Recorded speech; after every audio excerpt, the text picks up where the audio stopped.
Hey guys, VTech here, Blueberry Hill. So here we are. This is January 10th to about the 16th. We're doing a bunch of stuff in this video, all the way from finishing up the registers, as you see me doing right here. Putting in the register from the bottom. I had to do a little bit of framing, basically attach it to the duct using the masking, zip ties, and then I made a little frame section that you see me putting on the ceiling joists. They're technically not joists, but I'll call them joists. Anyway, rinse and repeat. I had like 20 of these to do, so I'm not going to bore you with showing you every single one of these, but the process is pretty straightforward. Frame it, connect the duct, mask it, seal it, and then shove the register box up between the framing so it's flush with the frame so the drywall can sit on it. Typically, I think these are done from the top down, but can't do that in a container house. But anyway, simple process. Hey guys, we take here Blueberry Hill. So here we are. January 10th, a little bit of partying going on, New Year and all that fun stuff. A couple of very cold days, so it's been interesting. I actually worked on a bunch of little things. One was, which was a major pain in the butt, the black iron pipe. Turns out I had a couple of very, very tiny leaks, and I had to go up to 60 psi on the pressure gauge to actually find the leaks. Believe it or not, I kind of figured it'd be this way. The main parts of the lines were just fine. It's where I had the valves, which connected, the valve connected to the brass fitting. They had very, very, very small leaks. Could not find them under low pressure, but it bled off pretty good. So I finally just gave it up, put it to 60 psi, and I started squirting everything again with the bubble soap and water. I did buy the one that they sell, which is like a blue liquid for leak detection. Didn't see anything with that. So I just added more soap to the water, 1 quart of water, a bunch of soap. Baby Johnson's shampoo is what I use actually, and quite a bit of it. And then finally saw a tiny bubble come out of the fitting, so I super tightened them. And if you read up on black iron pipe, you're not supposed to go crazy with the torque. However, I find that the complete opposite. I tighten the heck out of it, you know, all that goop on there. The goop never hardens, it stays kind of pliable.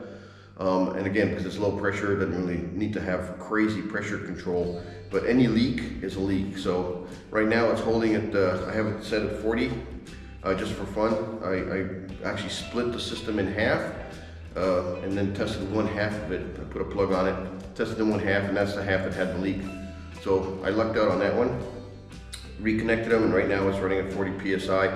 Hadn't moved for at least an hour right now, but anyway. That's not been fun. That took me about 3 days to find that leak. So if you have those kind of issues, just persevere and stay with it.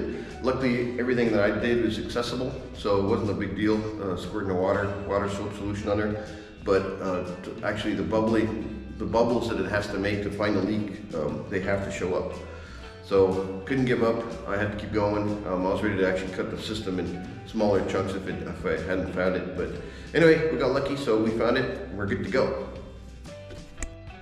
So January 10th again. So here we are. We're continuing on the register boxes, and I've got really bad cedar fever.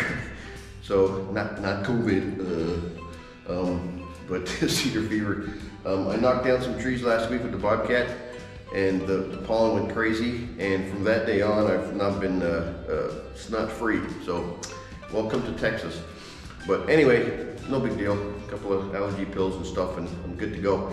But I'm doing a little extra work. You saw me do some time lapse on putting the registers in. These are a little more fun because I already spewed some foam on them. But anyway, I have to make supports and then do screws into the boxes. They just barely hold it on.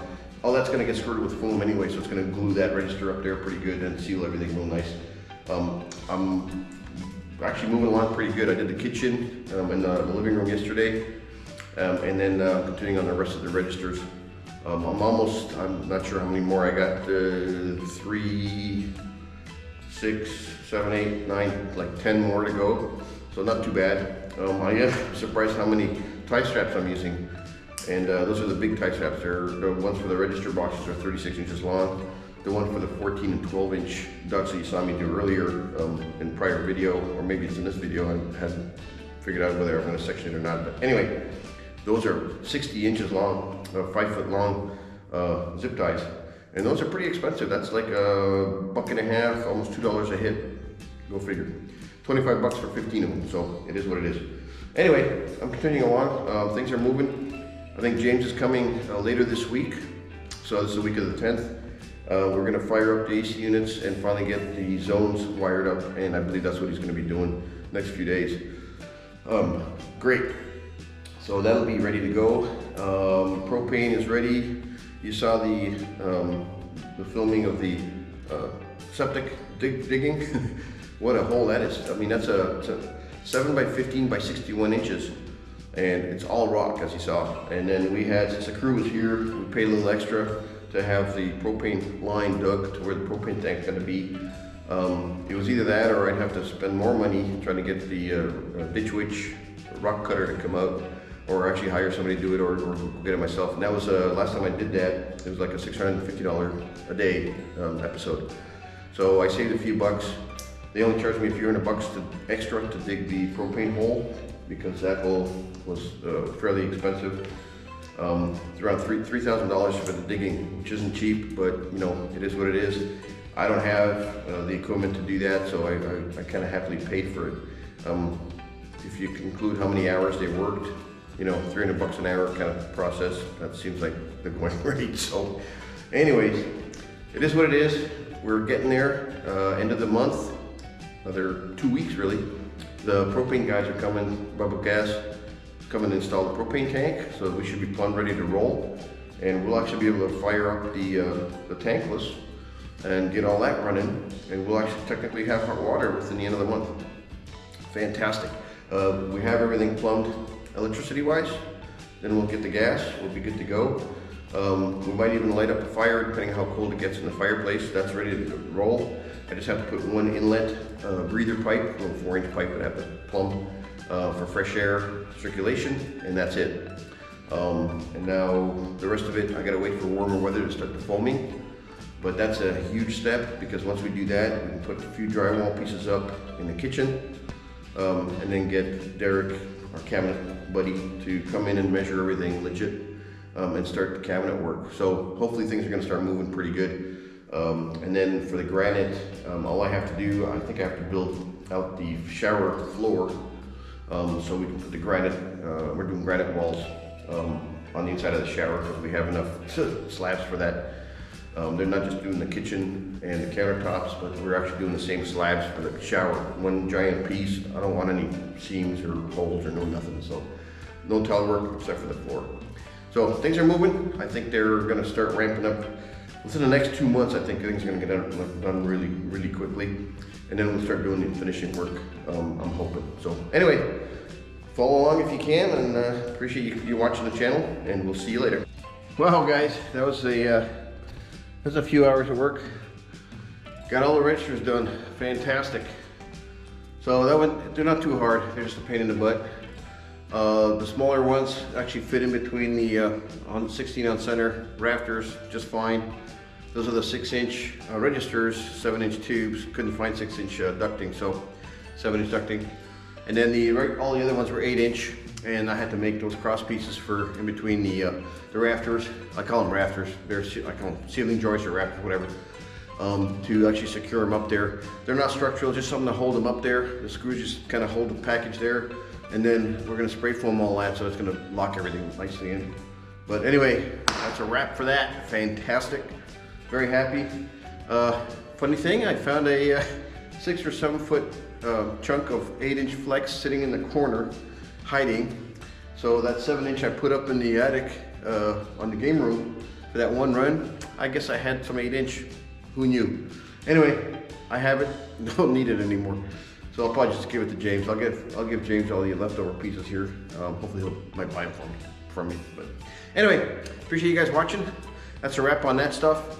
Good news, gas is also holding its pressure for the whole system, so we're golden there, I think.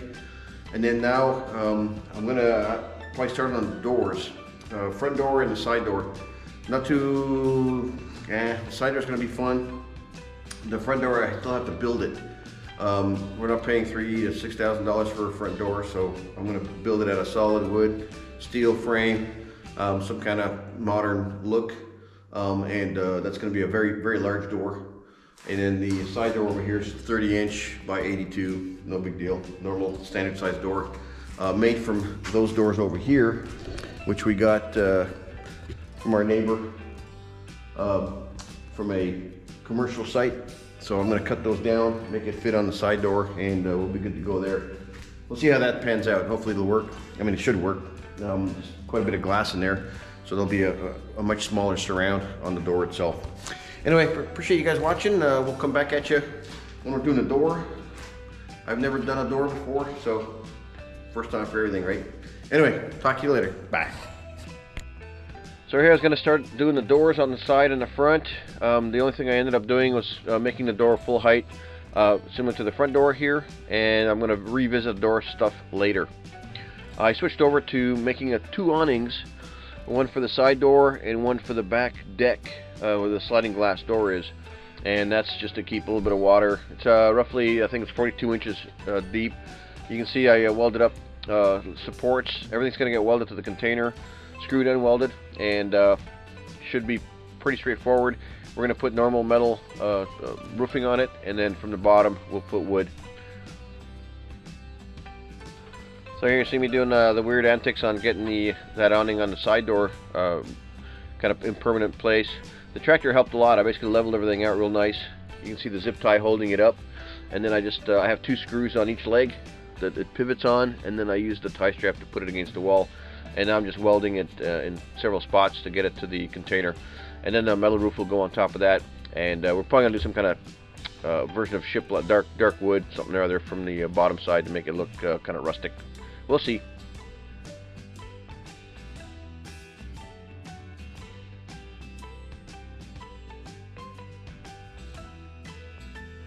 So this is January 14th, so we switched gears a little bit. I went and we had the hole dug for the septic, so I went and got a yard of sand, which is going to be on the bottom of the hole. Angie's taking out all the little rocks, and then she's going to shovel the sand into the hole, level it out, so we can just drop the septic box in there. We'll see how that goes. And anyway, she did most of that, and then she also did spread the sand for the propane lines that are going in as well.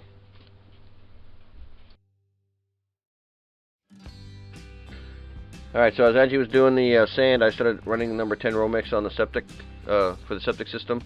I actually put 110, number 12 in here. I pulled that out for this section, but now we have number 10 and number 12 in the PVC hanging under the right side of the container. So we'll have outlets around the pool area, and then the devoted line here to the septic.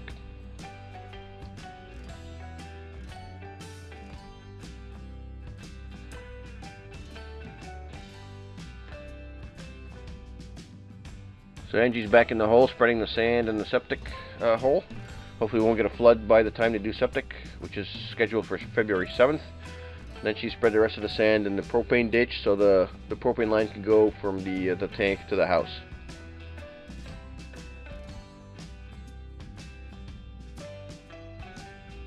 So I went back to doing some HVAC stuff.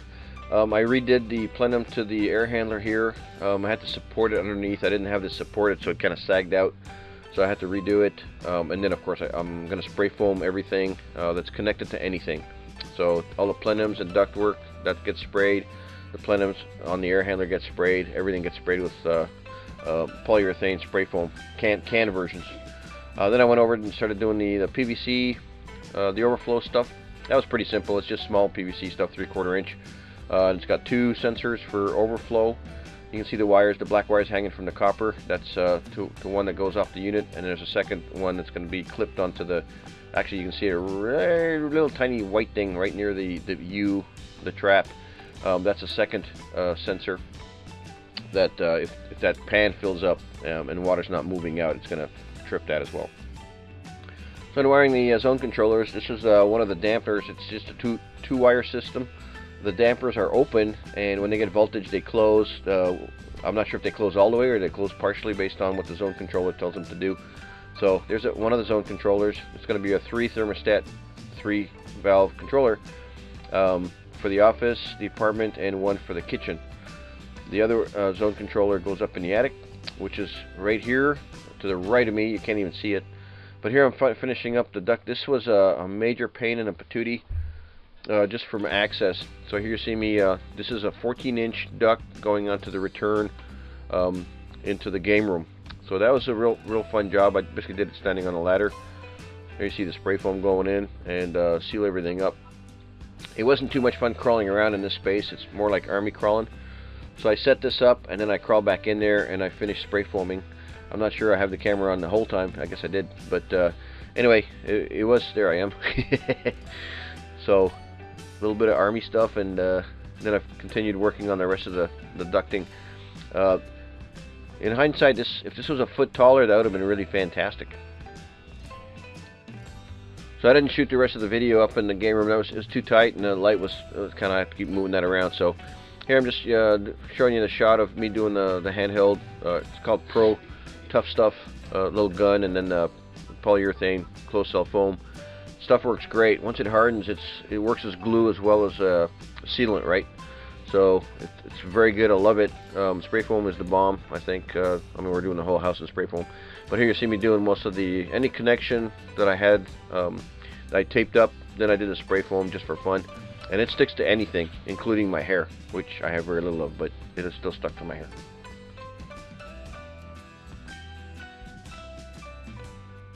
Nothing big here, just installing transformers for the zone controllers, 24 volt AC. It's pretty easy to plumb. It's just using the regular control wires. And here I'm doing the other zone up in the attic, the game room attic. As you can see, there's not too much space up there. So this is the last thing I had to do, except for doing the PVC up here. Anyway, thanks for watching. That's it for this video. Catch you on the next one.